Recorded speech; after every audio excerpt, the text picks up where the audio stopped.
Like you're a natural. You're like, it's like you're our third anchor. You know?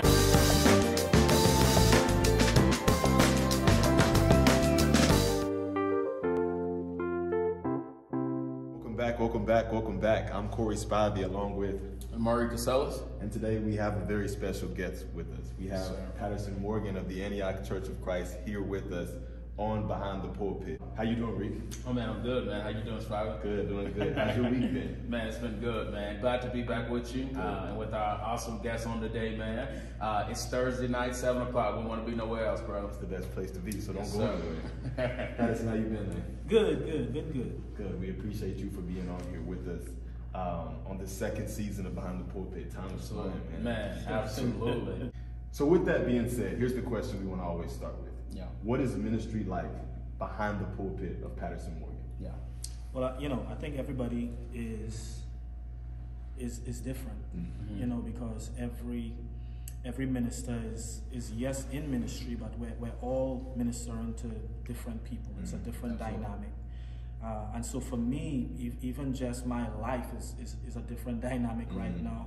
I'm still finishing up my schooling. This is my final semester. So my time is just really split, in all different types of directions. So, but so a typical week for me will kind of look like on Monday mornings, I'm spending most of my time studying for class. Yeah. Monday evenings, I'm prepping for Wednesday night Bible study. Yeah. Tuesday, I'll spend all my day mostly prepping for Sunday as well as Wednesday night Bible study. Yeah. Wednesdays, we'll do staff meeting, and then I'll take off, go to the hospital, do some visits. Yeah, absolutely. Come back to the building. Right. And, just like I said, just kind of prep for midweek Bible study. Right. And then the end of the week is really split in half between finishing up my schooling and prepping for Sunday. Right. Sunday's coming. And I haven't even mentioned, trying to spend time with family, just trying to make sure that's balanced. But I'm stretched in all different sorts of areas, at this part in my life. So that's kind of like what it looks like. And there's so much more, just yesterday, for example, we found out that a longtime member, a darling of the church, she passed away. And just having to pivot, and having to deal with funerals and things of that nature. So that's typically what my week looks like. I don't go to bed until most days 2:30 a.m.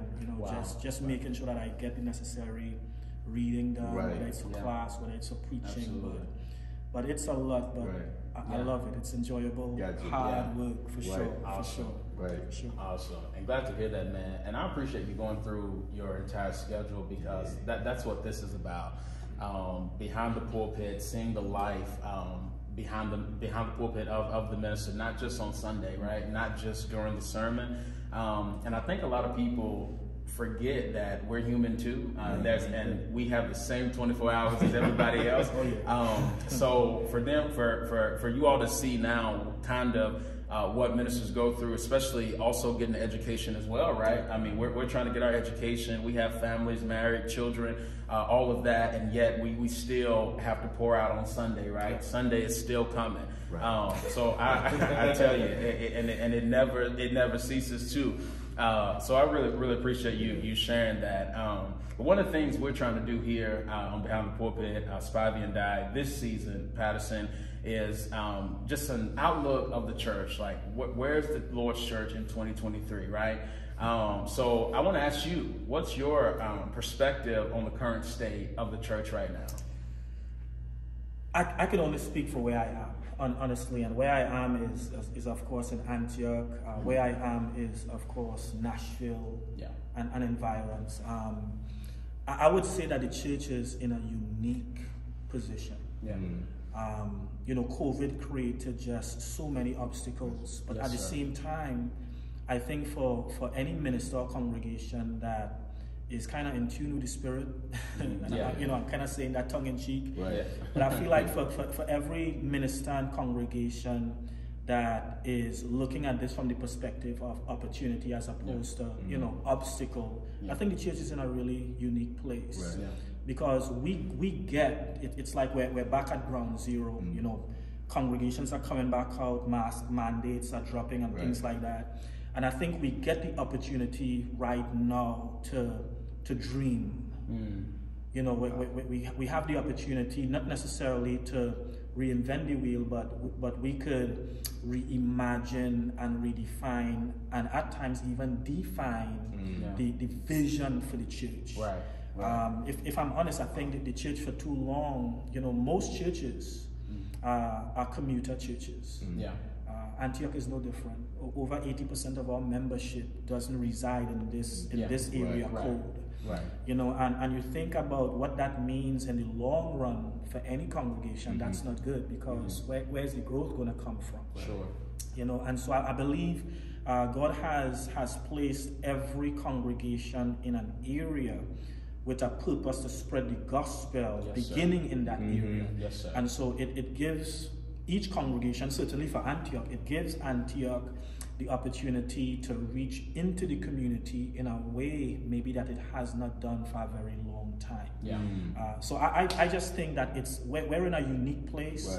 I think we're almost, dare I even say, in a pioneering place, because we get to re-strategize, we get to revisit things that in years gone by people just kind of dismissed as that was old time. And what I mean by that is, you know, for a very long time people haven't really gone door knocking, and I'm not saying we need to, you know, just everybody just go in the streets and door knock, but the idea but the idea of door knocking growing up for me was getting into the community, you know, getting to know the neighbors, and in so doing, you know, figuring out what the community needs, and as a church coming together to help meet those physical and of course those spiritual needs. So I see it as the church is in a really good place, and I know that might sound crazy when we look at the numbers as far as churches, you know, dropping in numbers and things like that, but I think it's a good opportunity for us to re-envision, reimagine, and dream a little bit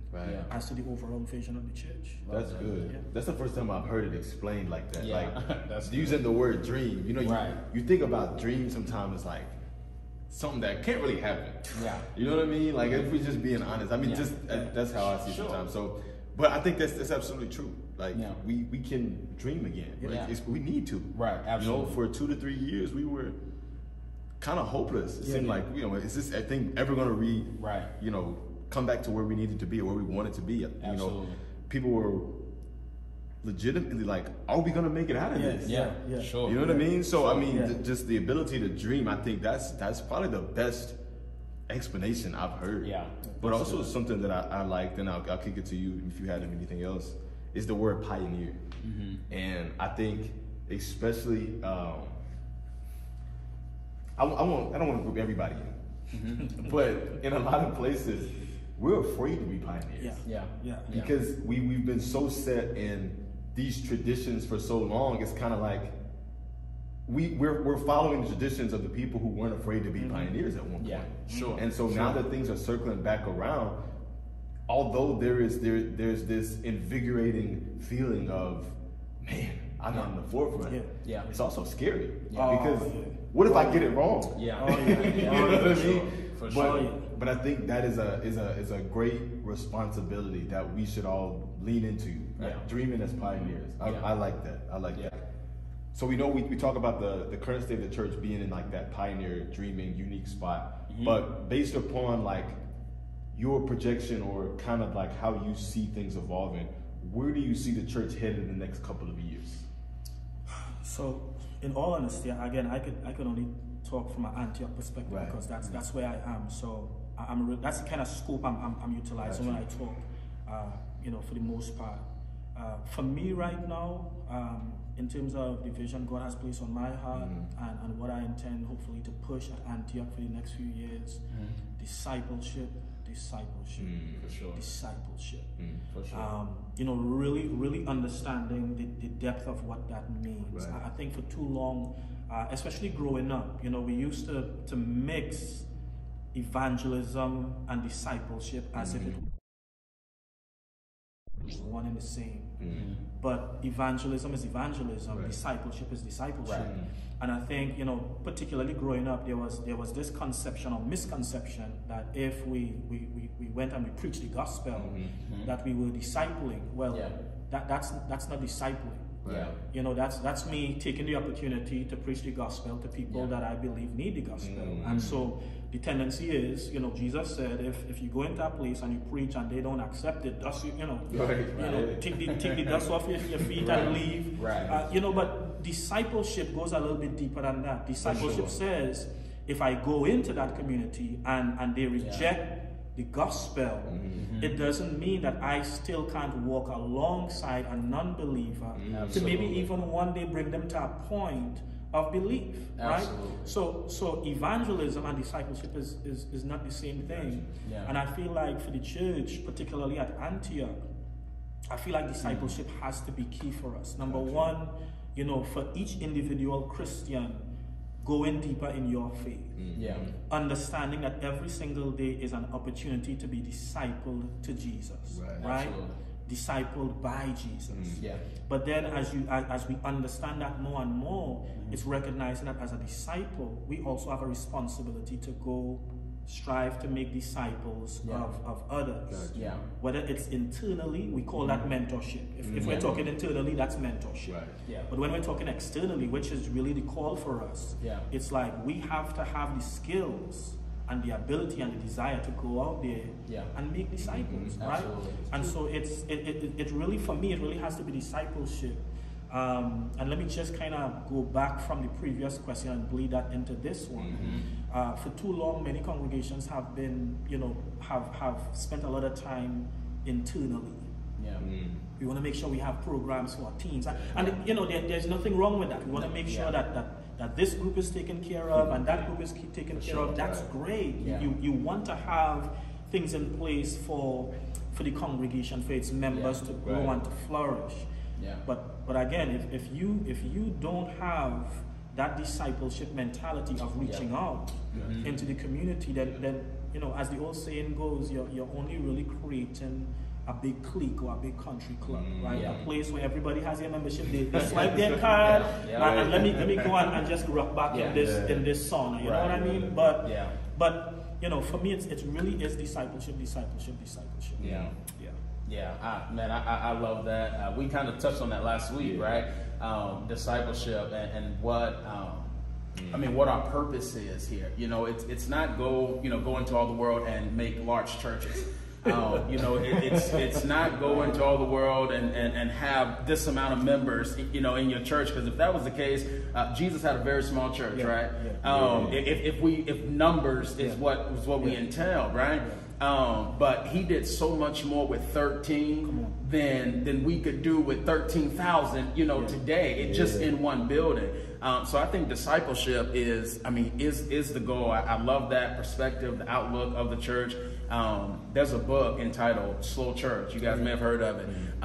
And the emphasis of the author is to get us back to discipleship. And not just this gospel that only interacts on Sunday, not just just preaching just on Sunday, not just seeing the body of Christ just on Sunday, but actually making disciples. That takes time. That's building a relationship. So man, I think that's awesome, and I think you guys at Antioch are doing a magnificent job, brother. So I say keep up the good work, man. As we consider that as well, what are some methodologies that you guys are doing in Antioch to reach like our youth today? So we know that that's a big thing in the church, trying to get Gen Z, even millennials, right? Trying to get them in the church to be faithful to God and not just live this Sunday Christianity life, coming to worship to check off a box, but to be devoted to God, to walk with God. So what are some methodologies that you all are doing here at Antioch to do that? I wish I had my Hispanic/community outreach minister Jose here, because a lot of what we do as far as trying to connect in the community right now, he's at the forefront of that, and it's amazing. But in terms of big rock things, one of the things we're attempting to do is is collaborate with community groups. Yeah. Yeah. Collaboration with schools, like literally getting in there in places and spaces where young people are. You know, gone are the days when you print a flyer and you know, you send it out in the mail or drop it at the door and invite people to come to church and they flood into the doors, right? Oh, we're coming to church. We were invited to church. Let's come to church. Right? Gone are those days, right? Yeah, especially when we think about the generation Gen Zs, you know, in Nashville. I don't know how many people know, but in Nashville right now has a population growing of over 62% of people that identify as nuns, non-religious. Wow. And that's growing, right? Wow. And so, you know, just a flyer won't cut it. I feel like we almost have to be so intentional in our approach to connecting with young people that we have to go into the spaces that they spend their most time. Absolutely. You know, so getting involved in schools is just one avenue. It's worked. If you think about churches that are located close to where universities are. Those churches pick up a lot of young people from those universities. Why is that? Because they connect, right, with the schools. You think about, you know, congregations, hopefully, that are close to elementaries or whatever.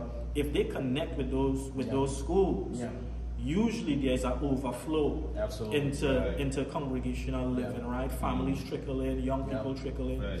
So I feel like the church has to be intentional about really going into the spaces where young people are, finding ourselves in the things, a part of the things that they love. This community loves sports. You know, so getting involved in, you guys say soccer, the rest of the world calls it football, right? The rest of the world calls it football, but you know, but this community loves football, right?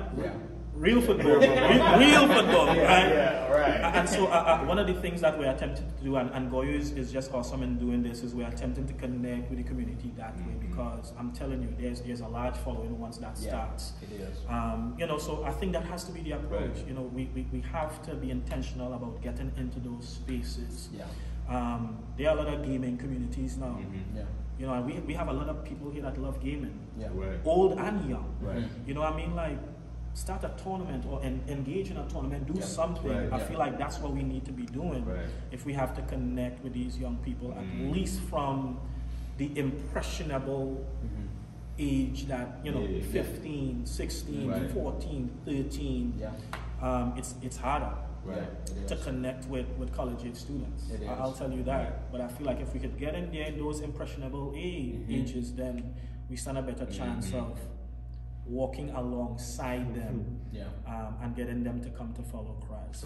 For me, it's not about bringing them into the building. That's good stuff. It's about bringing them to Christ. Yes. So, I'm glad, because that was going to be my next point that I was going to ask you about, is that when and I wanted to kind of say it on the last one, I was kind of like, man, that's a lot of place. But and I hope I don't offend anybody, but as long and you know, me and my fiance, and we've had this conversation. Hold on to your seats. And it's not even really anything off the wall, but it's just what you just said. This building gets in our way. It gets in our way. And if our number one priority is putting on, and I don't mean this in a disrespectful way, but if we're just being honest, if our number one priority is putting on a show on Sundays, we've missed the mark. Absolutely. We've missed the mark. And I think we know how to worship. We know how to sing. We've got that down pat. We've got that down pat. Do we know how to worship though? That's even better. How much time you got? We'll be back next week for part 2. That's a good point. But I mean, along those, we know how to put on a show. I feel it. We know what to do. But what is it really doing for anybody? You know what I mean? People are singing, they're showing up, they're getting nice on Sundays, they're playing on the parts. But what's it really doing? So I think that our buildings get in the way sometimes. And if we use them the wrong way. Or there's a next flip side to that. Are we even using it enough? You know, we come on Sundays, just being real, right? We come on Sundays typical Bible class might last an hour. You might have a 10-15 minute break in between there. And then, you know, the typical, whether it's predominantly white or African American, the typical worship time is going to run anywhere between an hour and a half to 2 hours, right? Yeah, that's it. You might go somewhere and it's 3 hours, I don't know, but the point is this, like, that's all we really come to the building for, and maybe once a quarter we have a potluck.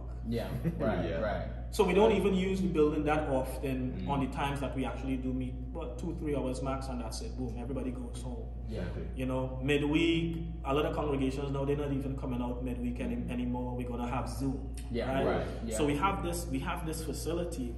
If you think about it, and the most we actually meet is a compilation maybe of 5, maybe 6 hours.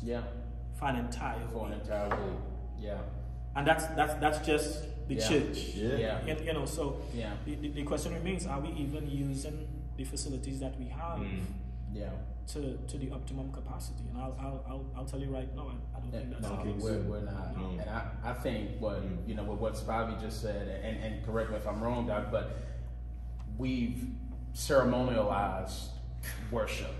You know, and I think that's, you know, that's the emphasis, and we've just built this a whole nother type of religion, you know, and this worship of Sunday, you know, and that's an issue, man. And I think we have to get back to what both you guys said. I mean, emphasizing Christ, and we know that obviously comes with His bride, that comes with the church, but Christ has to be, I mean, at the forefront. He has to be, I mean, superior above all other things. That's how you're going to build those disciples, right? Devoting them to Christ, you know, getting them right with Christ. And man, that's the goal. That's the goal, man. So I love that perspective, and I love your mind, man, and your brain, and especially coming out of COVID. And we're going to ask this question to many more ministers, you know, as we go through this, and excited to hear their answers as well. But I just love your perspective of coming out of such a dark place with so much hope, with so much light. And that's what the gospel does, you know, and that's how we're going to reach the communities. That's how we're going to reach even young people. It's giving them hope, light. I mean, and the gospel is a light in a dark place, always has been and always will be. And I think if we stay focused on that, God's going to continue to use us for His glory. So that's awesome, man. That's amazing. Man, I know we're running out of time, but can I just throw this out and then go ahead. Part of it too is how simple is it? How simple is it? Yeah. We overcomplicate things, and we ace ourselves out. I don't know how to evangelize. I don't know how to disciple. Can you just be you? Can you just be you? That's it. Yes, and if you're imitating Christ, it'll suffice. Absolutely. It'll suffice. Absolutely. You don't have to get a program. You don't have to always get a program together. Can you just be there for somebody? Absolutely. And you know, so. Go ahead. And I know we got to go, guys. But just with that, my wife and I were just recently talking about this. How over the years, the church has separated from secular work, right? And you guys know, you Bible scholars, y'all know that Jesus I mean, Jesus literally calls people on their job. Peter and Andrew, they were on their job, right? So we have to get back to it's not separate. Like, I mean, wherever you're working, wherever you are called to shine your light. Period. I mean, that's it. And so I think with just like you said, just be you. That's it. Like, so wherever you are, magnify Christ. Paul said, in my body, wherever I am, I'm seeking to magnify Christ. God has created us all in His image. Why? Because He wants His image to fill the world. So if you're bearing that image, every time someone comes in your presence, they're getting a glimpse of God. Do you know what that will do? And I think to your point, I think that's what we're missing. It's we've just elevated this. We've even elevated gifts, like gifts. So you know, people say, well, you know, I can't preach like that, or I can't, you know, I can't prepare sermons like that, or I can't deliver that good, or I have this problem, I have that problem. So we elevated gifts, and people are now afraid to use the gifts that God has given them to evangelize and to do His will. So.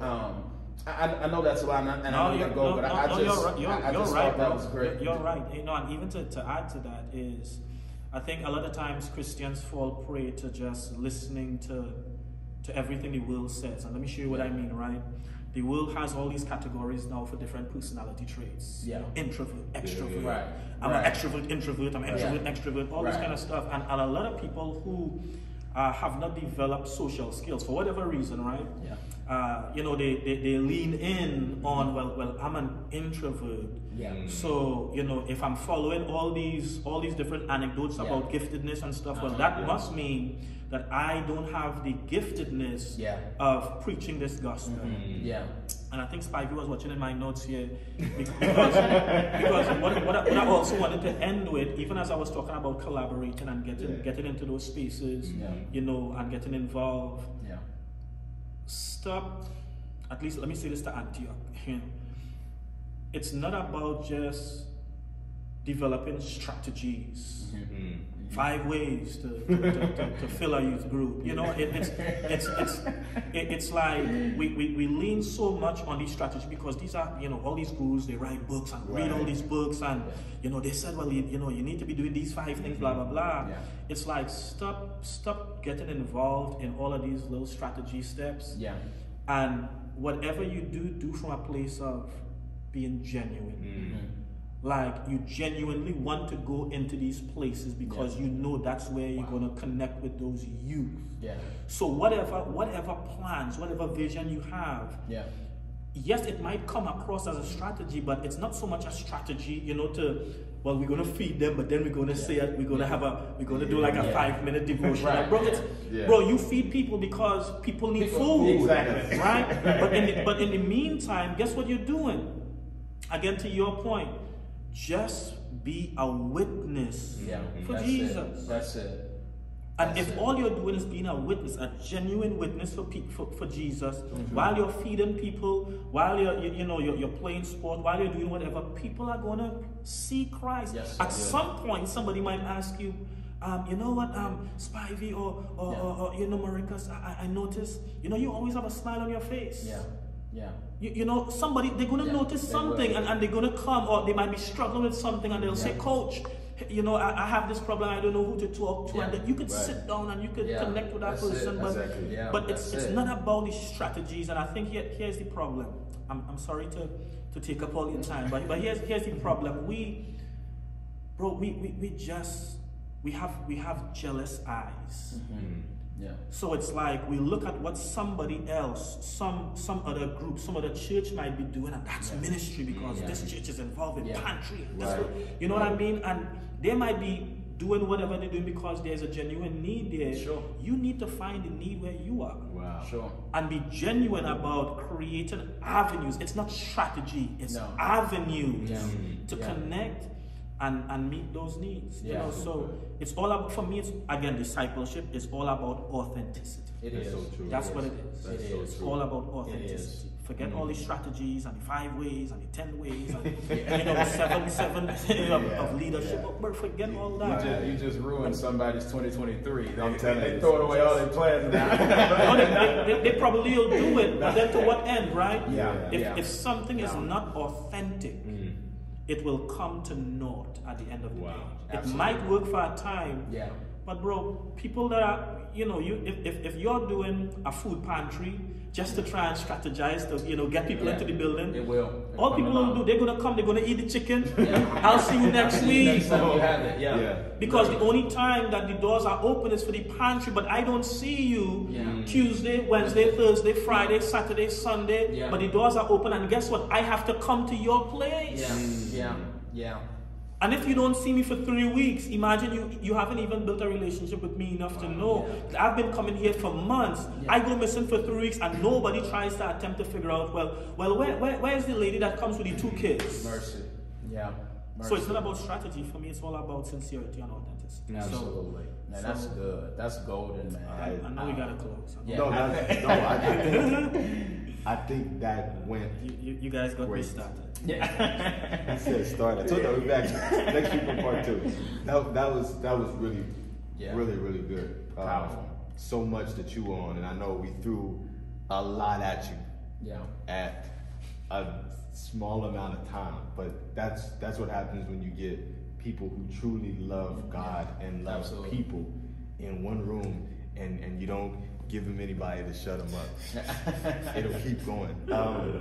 Our hope is that as we took you behind our pulpit, specifically our special guest, Patterson Morgan of the Antioch Church of Christ pulpit, our hope is that the word does not come back void. And I know that God's word never will. And so, Patterson, we appreciate you for being with us. So seriously. Bless you, bro. We thank you for being with us. You too. And we love you guys. Yeah, absolutely. Because without you, again, we'd just be 3 preachers screaming at a camera, which would be fun. But without you all, this show would not be nearly what it is. Absolutely. We would not be able to impact anybody, and even if there's just one person behind the camera. We do this again with authenticity and love. So we hope that it bled through whatever medium that you are watching on. Again, if you're not already, follow our official Facebook page as well as our YouTube page, Behind the Pulpit. Follow our personal pages and our personal church pages. That way you can have all of the information about what's going on in our local areas. And if you have any information that you want to share about where you're watching from and what's going on in your area, maybe some topics or people that we can bring on, drop it down in the chat or in the inbox that we have again on our personal page of our Facebook. I'm Corey Spivey. And I'm Ari Casellas. And this was Patterson Morgan. And this is Behind.